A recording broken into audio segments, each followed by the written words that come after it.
15 minutes of fame. Let's go. Alright, cool. Yo, we live, 15 minutes of fame. I'm here, Organik, another successful event, man. The Massacre, Holy Yoke Mass. You know, let's talk about it, man. Like, you know, what you thought about the event and... First of all, let us say thank you to you allowing us to come here, come in with our cameras. We respect it. Thanks, man, and I appreciate what you guys do. I always say, like, the battle rap culture needs the media and the people that are helping us brand ourselves and push us to different outlets and provide content for people to understand what we do outside of the battles and stuff like that. And that's what y'all provide. So salute to y'all for that. Word, man. I think the event went real well. I'm happy with it. You know what I mean? All the battles were really dope. I love the pit format and everything like that. I think it brings back like the real street battle vibe and everything kind of that like this era really started out with. A lot of fire battles, even the battles, you know, there was some cancellations last minutes, but you know, the stuff that was put together last minute also turned out really well. So, you know, I'm very satisfied with that. And, you know what I mean? Yeah, I'm happy. Word. Now, real quick, you know, one thing that I noticed, like the venue, super big venue. Y'all could have sold 2,000 tickets, but yet y'all decided to keep it so small and, you know, intimate, like 300, 400 people. You know, why do that? Like, why not, you know, go for the money? Because I feel as though, like, you guys don't care about the money, you care about the culture. You know what I mean? And you know what I mean? We try to focus more on the pay-per-view for this one, and, you know, it was about, creating that vibe, and we wanted to bring it back to the essence where there was, like, no microphones, and we didn't have to rely on all this stuff to, you know, enjoy what we do.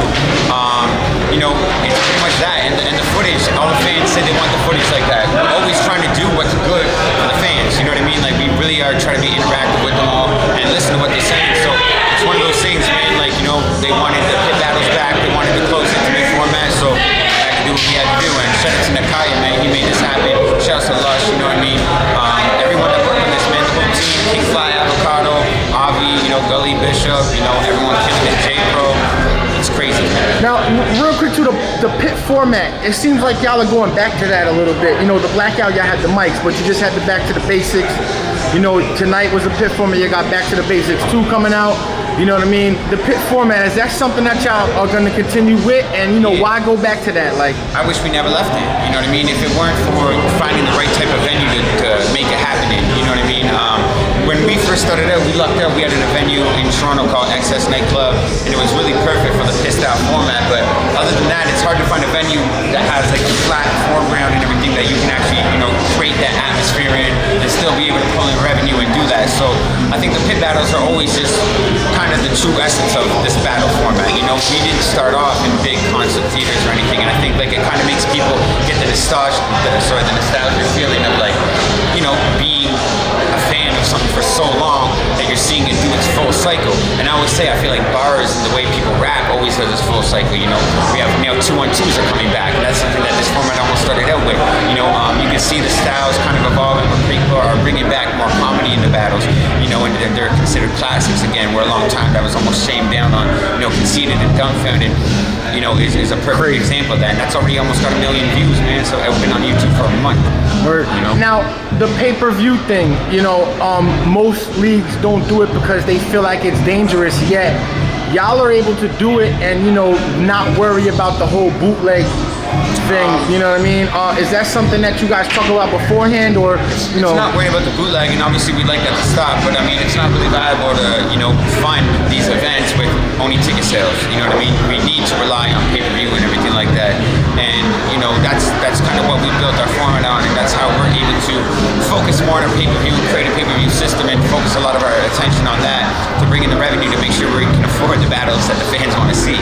You know, like, it's not, you know, battle rap, it's not growing fast enough for the rate where the rappers' prices are increasing at that same rate, you know what I'm saying? Like, we haven't seen rappers' prices in the last 3 years probably triple, quadruple, you know, but the fans at events, I mean, some of them have, right? It's tough to say.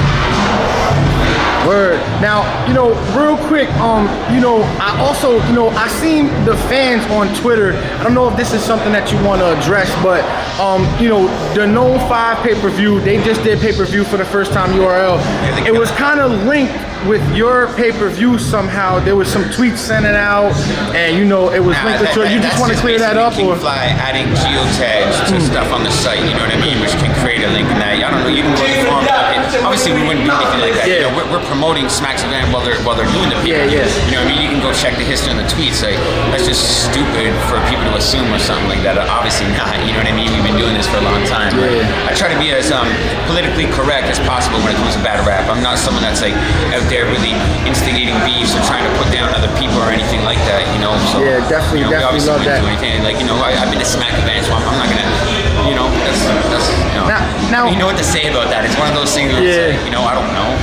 there was a lot of things on Twitter that was said, and I don't like that shit neither. It starts off with like, you know, a couple kids on forums, bored, creating controversy. It is what it is. It's part of the culture, I guess you could say, right? Now, I guess $1 million question, you know, y'all two obviously are the two biggest leagues in the world.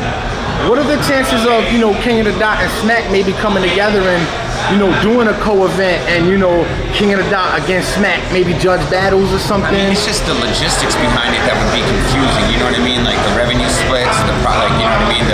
You know, just who's going to pay for what, what's going to go to who's going to get the footage, you know? We're both YouTube content channels and stuff like that, so obviously we're both after content, but it could happen in the future, who knows? We've just seen HBO and Showtime do it for Manny Pacquiao and Floyd Mayweather, so maybe me and Smack can get together and make Hollow and Pass They Happen or something. Ooh, that's what the fan, I just was with Hollow last week, he said he'll take Pac, man, I mean. Yeah. I mean, that's actually a battle, Hollow knows that. That's a battle I've tried to set up for years, man, like literally years. I think it was like Grind Time's second event.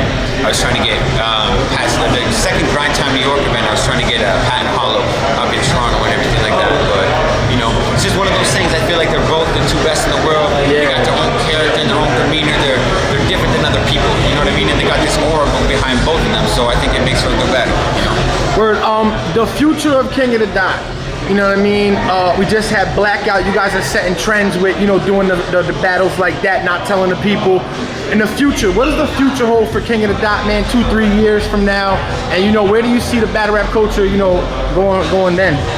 It's hard to say, man. I mean, if you were to ask me where it would have been 2-3 years ago today, you know, I wouldn't be able to say where it is now. Obviously, you have hopes, and you kind of got to take it as it comes and see what opportunities become present. You know what I mean? Of course, you know, our old goals were, you know, TV shows and stuff like that, but like, that's not really our main vision anymore to get on TV, because I don't think it preserves, you know, the authenticity of what we're doing. So, you know, we're just trying to continue doing what we do, continue to improve, and, you know, make shit better all the time, man. It's just what it is, appealing to the fans and keeping the culture alive. Like, this wasn't started as a business. This was started as a hobby to get people together and make this shit happen. You know, we didn't lose those ethics in our model.